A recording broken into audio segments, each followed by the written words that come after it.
হাড়ি পাতিল নিয়ে কিন্তু আমরা দেখছি যে শ্রম ভবনে অবস্থানের আন্দোলনের 17তম দিনে বকেয়া বেতন পরিশোধ এবং বেআইনিভাবে বন্ধ কারখানা চালু করার দাবিতে শ্রমিকরা আমরা দেখছি যে এই মুহূর্তে বিক্ষোভ করছে এবং রাজধানীর যেই বলা যেতে পারে যে রাজধানীর যে শ্রম ভবন রয়েছে সেই শ্রম ভবনের সামনে থেকে তাদের অবস্থান থেকে তারা এই মুহূর্তে রাস্তায় নেমেছে এবং হাড়ি পাতিল নিয়ে কিন্তু তারা এই রাস্তায় বিক্ষোভ করছে। আমরা সেটি দেখছি যে এই মুহূর্তে পল্টন হয়ে কিন্তু প্রেস ক্লাব দিকে যাচ্ছে, সেটি আমরা সরাসরি দেখতে পাচ্ছি।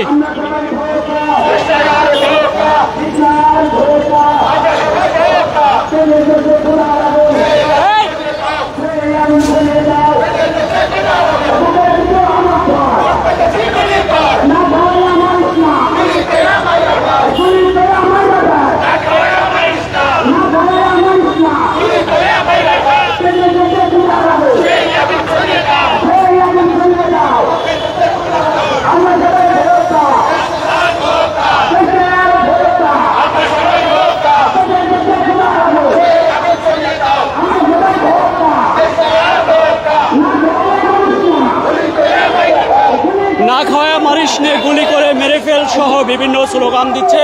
আপনারা জেনে থাকবেন যে শ্রমিকদের যেই ন্যায্য দাবি আদায় নিয়ে বেশ আন্দোলন সংগ্রাম আমরা দেখছি যে ব্যাপকভাবে কিন্তু করছিলেন এবং এমনও দিন গেছে ঈদের সময় কিন্তু আন্দোলন করছিলেন এবং আমরা এই মুহূর্তে দেখছি যে শ্রম ভবনে আবারও একটি অবস্থান নিয়েছে এবং অবস্থান নেওয়ার আজকে 17তম দিনে তারা যে থালা বাসন হাড়ি পাতিল নিয়ে তারা এই মুহূর্তে বিক্ষোভ করছে। রাজধানীর যে শ্রম ভবন রয়েছে শ্রম ভবনের সামনে থেকে তারা এই মুহূর্তে রওনা দিছে। তবে এখন পর্যন্ত বলা যেতে পারে যে পল্টন পার হয়ে প্রেস ক্লাব এর সামনে কিন্তু এসে তারা বিক্ষোভ করছে, সেটি কিন্তু আপনারা সরাসরি দেখতে পাচ্ছেন।